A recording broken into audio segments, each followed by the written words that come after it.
Vamos ao comentário com a resolução de algumas questões propostas nas aulas anteriores. A primeira questão que nós vamos comentar é sobre transformação isotérmica, é a questão 4 da página 16. Fala o seguinte: considere um recipiente com êmbolo móvel contendo um determinado volume de gás, nitrogênio, sob pressão de 100 kPa na temperatura de 20 graus Celsius. Observou-se que, diminuindo-se a pressão do gás para 70 kPa, mantendo-se a temperatura constante, o gás passou a ocupar um volume igual a 20 litros. Qual o volume ocupado pelo gás na situação inicial? Então vamos observar essa questão, né? Vamos aos detalhes. Primeiro, a parte: considere o recipiente com êmbolo móvel contendo um determinado volume de um gás, é a situação inicial, né? Contendo um determinado volume de gás, né? Com pressão de 100 kPa. Então, pressão inicial 100 kPa na temperatura de 25 graus Celsius. Essa é a condição que eu tenho agora. Ele fala a pressão, fala a temperatura, mas diz que é um determinado volume. Ou seja, um volume que nós ainda não sabemos quanto é. Continuando a leitura de forma mais contundente, fala o seguinte, ó: observou-se que, diminuindo-se a pressão do gás para 70, certo? Mantendo-se a temperatura constante. Opa, duas informações. Diminuindo-se a pressão. Então, quando mudou a pressão, eu tenho uma nova situação. Eu tenho um novo estado, né? Então, agora eu tenho a pressão 2, né? De 70 kPa. Mantendo-se a temperatura. Opa, outra informação. T2 igual a T1. O gás passou a ocupar um volume igual a 20 litros. Então, nós temos aí, pessoal, ó, P1 igual a 100 kPa, T1 25, P2 70 kPa, T2 igual a T1, então é constante, o valor de temperatura não vai interferir nos nossos cálculos, e V2 igual a 20 litros. Aí vem a pergunta que o autor nos faz: qual o volume ocupado pelo gás na situação inicial? Ou seja, qual o valor de V1 quando a pressão é 100, né? Se a temperatura é constante. Então vamos lá. Retiramos todos os dados, né? Retiramos os dados da questão. Vamos utilizar essa fórmula: P1 vezes V1 igual a P2 vezes V2. Pressão inicial vezes volume inicial igual a pressão final vezes volume final. Substituindo os valores, P1 é 100, V1 está faltando, igual P2 é 70, V2 é 20. Então, 100 vezes V1 dá 100, V1 igual a 70 vezes 20 vai dar 1.400. Então, V1 igual a 1.400. Esse 100 que estava multiplicando passa para o outro lado, dividindo. V1 igual 14 litros, ok? Então, a nossa resposta: quando a pressão é 100, o volume é 14 litros a 25 graus Celsius. Nessa condição colocada aqui pelo autor. A resolução dos exercícios, na página 19, a questão 7, trata de transformação isobárica. Vamos ler a questão. Considere um recipiente fechado, dotado de um êmbolo que pode se deslocar sem atrito, com CH4, ocupando um volume de 12 litros sob determinada temperatura, a 1,5 atm de pressão.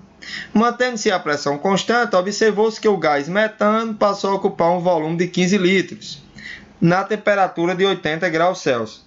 Qual o valor da temperatura inicial do gás em graus Celsius? Certo? Então, fizemos a primeira leitura, já sabemos que ele quer a temperatura inicial em graus Celsius, que a transformação é isobárica. Vamos retirar os dados. A primeira parte da questão é a nossa situação inicial. Considere um recipiente fechado, dotado de um êmbolo, tal, ocupando um volume de 12 litros sob uma determinada temperatura, a pressão de 1,4 atm. Essa é a situação que eu tenho agora, situação inicial. V1, 12 litros, temperatura 1, que é a inicial, é indeterminada, a gente não sabe quanto é, né? Uma determinada temperatura. E a pressão inicial é 1,5 atm. Continuando lendo a questão, ele fala, mantendo-se a pressão constante. Então, P2 vai ser igual a P1, certo? Não vai haver alteração de pressão. Continuando. Observou-se que o gás passou a ocupar um volume de 15 litros. Então, eu tenho um novo volume, né? Uma situação 2 agora. Então, volume de 15 litros na temperatura de 80 graus Celsius. T2, 80 graus Celsius. Pergunta é, 80 graus Celsius, a gente já sabe que não pode trabalhar com temperatura em graus Celsius, né?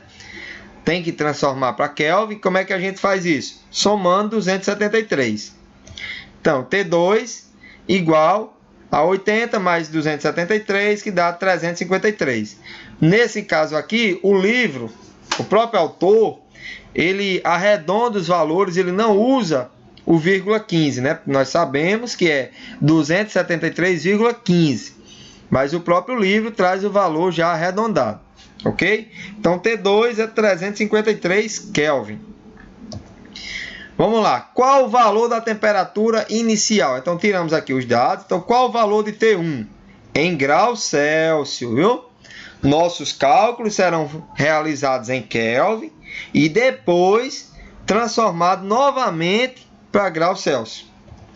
Usando a fórmula V1 sobre T1 igual a V2 sobre T2, substituindo os valores que nós temos, vai ficar 12 sobre T1, né? 12 é V1, T1 está faltando, P1 não utiliza, P2 não utiliza, V2 15, T2 353.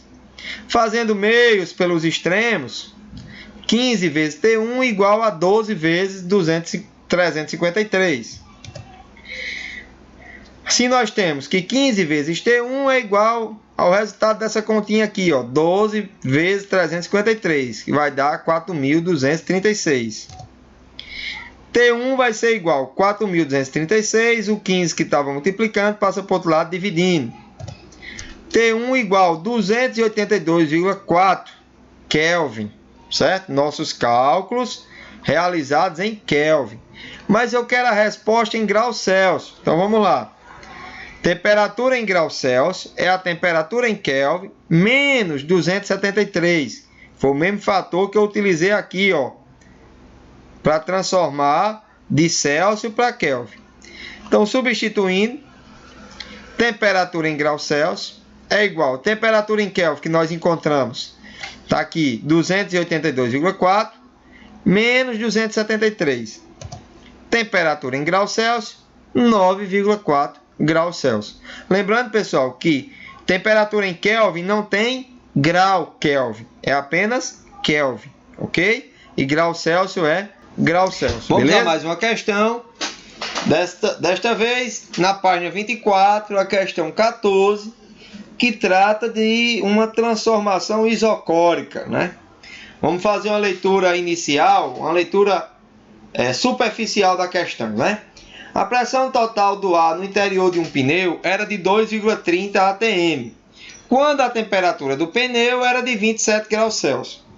Depois de ter rodado certo tempo com este pneu, mediu-se novamente sua pressão e verificou-se que esta era agora de 2,53 atm.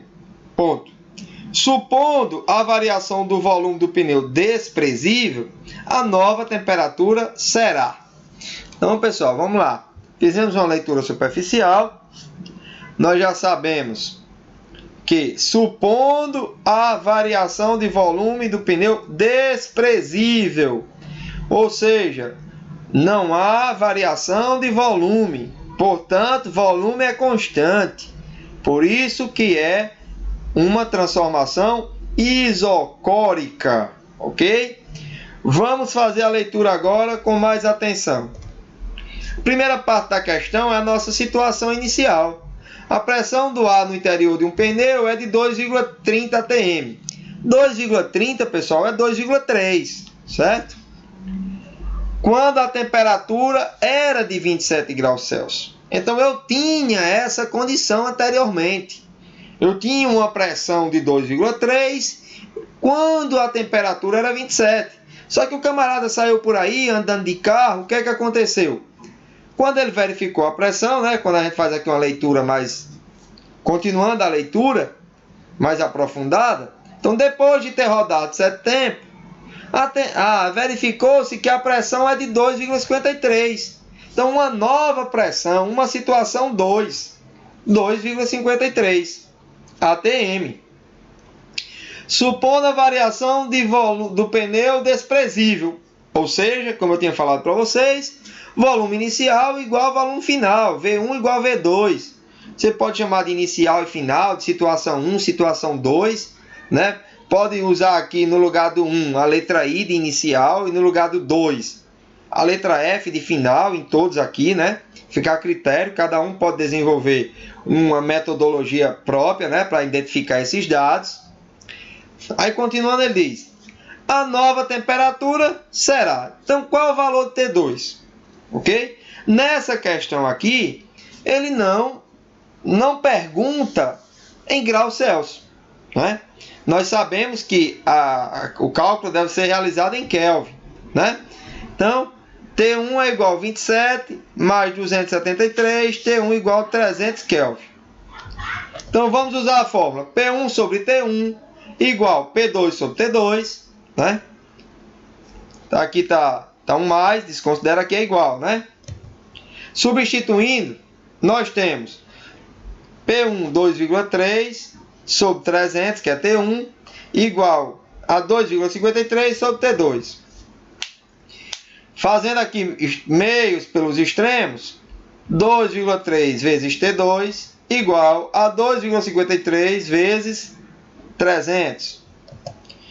2,3 vezes T2 igual, resolvendo essa continha aqui, nós temos o valor de 759.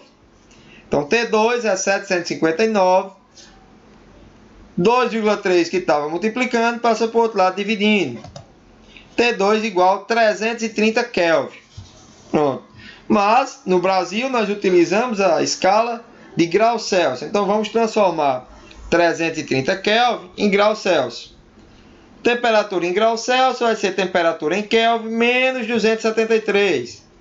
Temperatura em graus Celsius é igual a temperatura em Kelvin que nós encontramos 330 menos 273. Temperatura em graus Celsius 57 graus Celsius. Ok, pessoal? Valeu! Espero que vocês tenham acertado as questões, tenham gostado da correção. Bons estudos!